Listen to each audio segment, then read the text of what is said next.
हम लोग अक्सर दूसरों को देख के कंपैरिजन में चले जाते हैं या औरों की तरह बनना चाहते हैं या उनको कॉपी करना चाहते हैं, जिससे काफ़ी हद तक हमारे अंदर कई बार नेगेटिव फीलिंग आती है और जो हम एक्चुअल में हैं हम वो भूल जाते हैं कि हम who we truly are. We forget to respect and accept ourselves.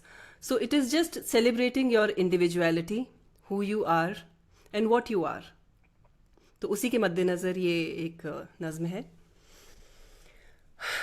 कविता का शीर्षक है तस्वीर, द कलर ऑफ इंडिविजुअलिटी। सोचा एक तस्वीर बनाऊं, आंखें बंद की, कुछ लकीरें सी उभर आईं, टेढ़ी मेढ़ी आड़ी तिरछी। फिर सोचा उसकी कमियों को संवार लूं, उसमें कोई रंग उतार दूं। लेकिन वो कौन सा रंग था जो उस तस्वीर की ताबीर करेगा, उसकी कमियों असमियों को दूर करेगा। हरा मन किया थोड़ा पत्तों से उधार लूं, पर वो तो एक दिन सूख जाएगा, मुरझाया पेड़ से टूटकर पैरों तले कुचला जाएगा। नीला थोड़ा आसमान से मांग लूं, पर बादल के आते ही फीका पड़ जाएगा। रात होते होते काला, उसका रंग तो बदलता जाएगा। लाल लहू तो बहुत दिखता है, पर अब वो सुर्खी उसमें नहीं है, धीरे धीरे सफ़ेद हो रहा है, अपना वजूद खो रहा है। पीला ये तो सूरज लिए फिरता है, पर सांझ होते ही वो कहीं खो जाता है, शायद छुप जाता है। अरे हाँ, इंद्रधनुष, उसमें तो बहुत रंग दिखते हैं, पर सब आंख के धोखे हैं। उससे मैं क्या उम्मीद करूं जो खुद दूसरों के भरोसे है। इतने में मेरी चेतना मुझसे बोल पड़ी, अपनी तस्वीर को क्यों ना मैं अपने ही रंग में रंग दूं। मेरा रंग जो पक्का है, कई इम्तिहानों से गुजरा है, उस पर वक्त का निशान नहीं, वो किसी का मोहताज नहीं, हमेशा दमकता रहेगा, चमकता रहेगा। और जिस दिन मैं मिट्टी उस मिट्टी से मिल जाऊंगी, मेरा रूप भले ही बदल जाएगा, लेकिन मेरा रंग कभी नहीं बदलेगा। अपनी तस्वीर को मैंने अपने ही रंग में रंग दिया, नीचे अपना नाम लिख दिया, Kshitija. Thank you so much. बहुत खूब doctor Kshitija, amazing. And your poetry was amazing, but your style of narration बहुत अच्छा लगा मेरे को, too good. Thank you.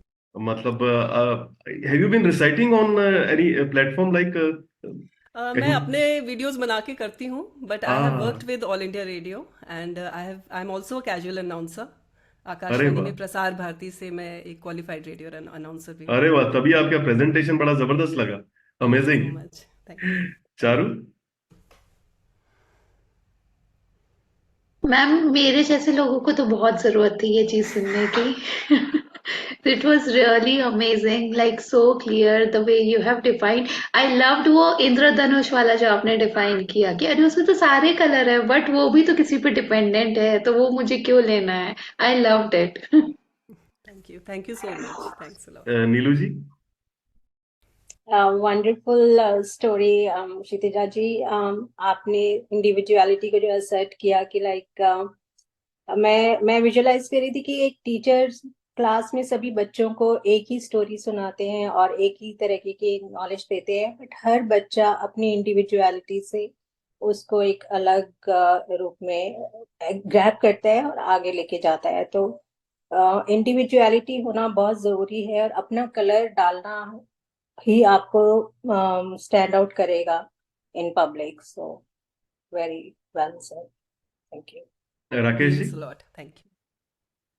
Kshitija ji, आपकी नज्म या पोयम बहुत शानदार थी।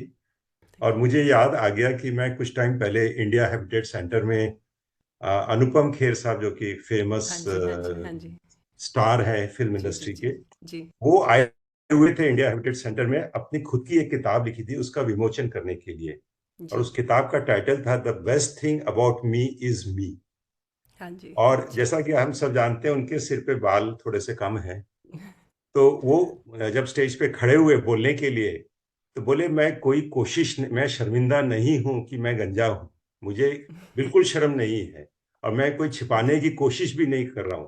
मैं सीना तान के खड़ा हूं आपके सामने, क्योंकि मैं जानता हूं कि मैं यूनिक हूं। इतनी बड़ी भीड़ में मैं अकेला हूं जो गंजा हूं, इसलिए मैं सबसे यूनिक हूं। The point I was trying to say कि जो आपने पोएम में लिखा कि हमें अपनी इंडिविजुअलिटी को रिस्पेक्ट करना चाहिए, किसी को कॉपी करने की कोशिश नहीं करनी चाहिए, वही अनुपम खेर साहब ने अपनी किताब, पूरी किताब लिख दी उन्होंने इस टॉपिक के ऊपर में। अच्छा। तो आपका प्रेजेंटेशन बहुत अच्छा था, आपकी नज्म बहुत अच्छी। Thank you thank you. Thank you thank you so much thank you so much thank Kshitija you ji, so much thank you. Thank you thank you